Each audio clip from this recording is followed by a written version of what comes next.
देखिए, ये मेरे भाग्य की बात है कि जब से मैंने हिंदी फिल्मों में काम करना शुरू किया, मैंने अच्छी फिल्में की हैं। अच्छी अच्छी फिल्मों से मेरा मतलब ये है कि उसमें जो स्त्रियों के रोल मैंने किए थे, वो औरतें हिंदुस्तान की ऐसी औरतें थी जिनके बारे में जो सच है वो इन फिल्मों में कहा गया था। जो रूरल बैकग्राउंड की हो या अर्बन बैकग्राउंड्स की हो, जैसे भूमिका थी, जैसे मंथन थी, जिसमें हिंदुस्तान की जो सिर्फ सफरिंग औरत ही नहीं, लेकिन उसका जो इनर स्ट्रेंथ है, जो उसकी कष्ट करने की जो ताकत है, या परिस्थितियों से झगड़ने का जो उसका एक जुनून है, वो सब बहुत अच्छी तरह से दिखाया गया था। लेकिन जब मैं कमर्शियल फिल्मों में जब मैंने काम करना शुरू किया, तो कमर्शियल फिल्मों से मेरा मतलब ये नहीं कि आर्ट फिल्में या कमर्शियल फिल्में, लेकिन फॉर्मूला फिल्में जो बन रही हैं बहुत कुछ जब से इंडस्ट्री शुरू हुई तब से, खास करके पिछले 10-15 बरसों से, उनमें फॉर्मूला होने की वजह से सब औरतों के पोर्ट्रेल्स एक ही तरीके से हो रहे थे। जैसे कि बहुत सारी औरतें या तो पतिव्रता, सती, हमेशा सफरिंग या बेवकूफ दिखाई जाती है, या बहुत ही कमजोर दिखाई जाती है, या तो फिर वो वैम्प्स होती हैं जहाँ वो नेगेटिव रोल्स करती हैं, जहाँ वो अपना बदन बेच के, अभी बदन बेचने में प्रोस्टिट्यूशन की जो बात आती है, तो उसमें भी बहुत अच्छी फिल्में वैसे बनी हैं। 50s में भी बनी है, देवदास भी बनी थी, बिमल रॉय ने या गुरुदत्त साहब ने भी बहुत अच्छी फिल्में बनाई थी। लेकिन आज कहीं जाके वो उसमें प्रोस्टिट्यूशन का जो दर्द है ऐसा प्रोफेशन लेने के लिए, वो दर्द भूल के सिर्फ उसकी बदन को एक्सपोज करने का एक तरीका बन रहा है, जो बात गलत है। लेकिन स्मिता, वो जो एक आपका इश्तिहार निकला था जो देश भर में बहुत मशहूर हुआ, जिसमें समझिए आधा बदन नंगा और आप एक कल के नीचे बैठ के नहा रही हैं, तो वो पोस्टर आपने कैसे इतना ज्यादा देश भर में मशहूर होने दिया?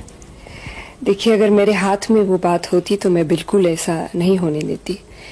लेकिन आपने तो चक्रा देखी है, फिल्म बहुत अच्छी चली, अच्छी फिल्म थी। लेकिन एक औरत का जो झुग्गी झोपड़ियों में रहती है, उसका नहाना ये बहुत रोज की बात है। लेकिन आप रास्ते में रुकेंगी नहीं, ये भी नहीं सोचेंगे कि इनको रहने के लिए जगह नहीं है तो नहाने के लिए जगह कहाँ से मिलेगी। लेकिन जब आप फिल्म बनाते हैं और ये फिल्म जब कमर्शियल सर्किट में बिकती है, तो पब्लिसिटी, ये बात हमेशा डिस्ट्रीब्यूटर्स के हाथ में होती है। और एक फिल्म को हिंदुस्तान के ऑडियंस का एक, शायद ये नहीं भी होगा, लेकिन ये बात उन पर फोर्स की गई है कि देखिए जी, इसमें तो सेक्स है, इसमें तो आधे नंगे शरीर है औरतों की, तो आप फिल्म देखने के लिए आइए। ये एक ऐसी एटीट्यूड बन गई है जो बहुत गलत है। फिल्म अगर चलनी है तो फिल्म में जो है, फिल्म अगर सच्चे दिल से एक बात कह रही है तो वो फिल्म चलेगी। सिर्फ ऐसे पोस्टर से फिल्म चलती नहीं है। लेकिन जो बेसिक एक्सप्लॉयटेशन है ऐसे पोस्टरों का, सिर्फ स्मिता पाटिल का चक्रा में नहीं है, पूरी एडवर्टाइजिंग कैंपेन्स पर, पूरी सभी फिल्मों में हीरो को तो नंगा दिखा नहीं सकते, उससे कुछ होने भी वाला नहीं है। लेकिन औरत को नंगा दिखाए तो उनको लगता है 100 लोग और आ जाएंगे।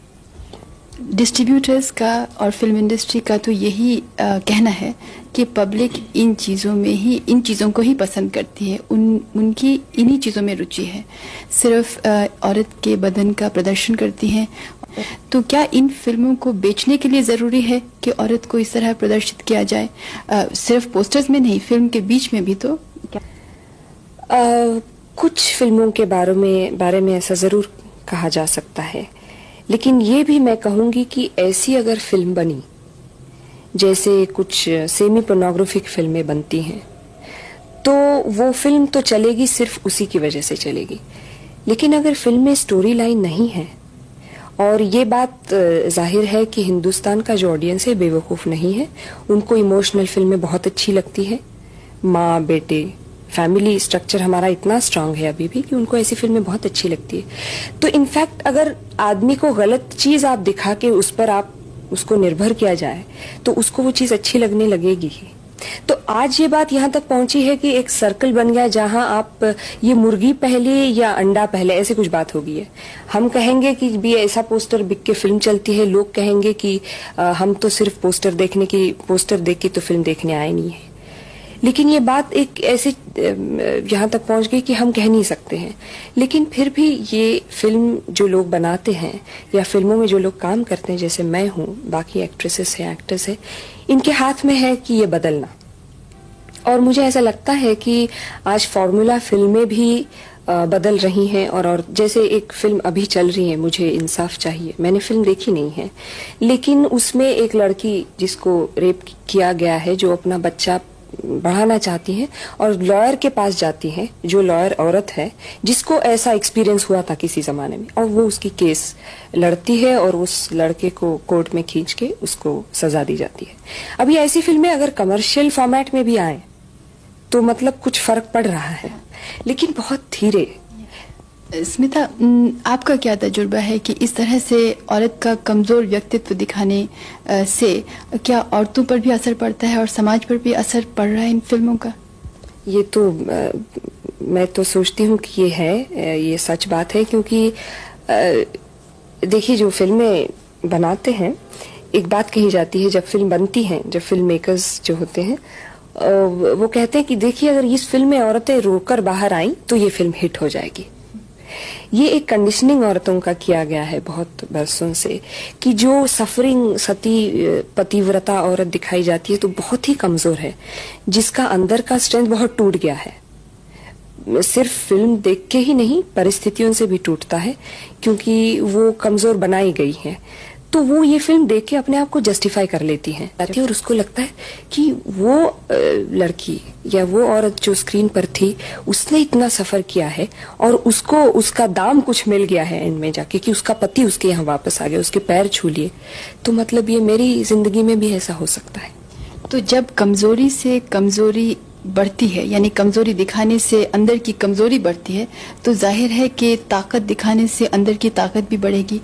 तो पूछना यह है कि आपकी इंडस्ट्री में क्यों ऐसे लोग नहीं हैं जो इस ताकत को दिखा करके फिल्में बनाएं? क्या प्रॉब्लम है जो कि आप जैसी एक्ट्रेसेस या एक्टर्स एक संगठन बना के ये नहीं कहते कि हम इसी तरह की दिखाएंगे फिल्म जिसमें हकीकत और जिंदगी के जो अच्छे अच्छे जज्बे हैं वो दिखाए जाएं, जिसमें औरतें और मर्द भी अपने आप को मजबूत महसूस करें? क्या है, औरतों का जो रूप बनाया गया है वो इतनी बरसों से बनाया गया है कि कमजोर उसको दिखा के उसको और कमजोर किया जाता है। लेकिन आप इतनी जल्दी से बहुत ही पावरफुल औरत अगर दिखाएं, जैसे सुबह नाम की जो फिल्म है जिसका मैं जिक्र करना चाहूंगी, जिसमें ये औरत मिडिल क्लास की एजुकेटेड होते हुए भी एक family, upper middle class educated family structure तोड़ के सिर्फ एक रिमांड होम की सुपरिंटेंडेंट बनने का जॉब करने के लिए भी जाना इतना मुश्किल है। जब फैमिली से झगड़ा करके वो जब जाती हैं तो अपना पति जो लॉयर है और बेटी को छोड़ के जाती हैं, और वहां जाके तो और ही भयानक एक्सपीरियंस है।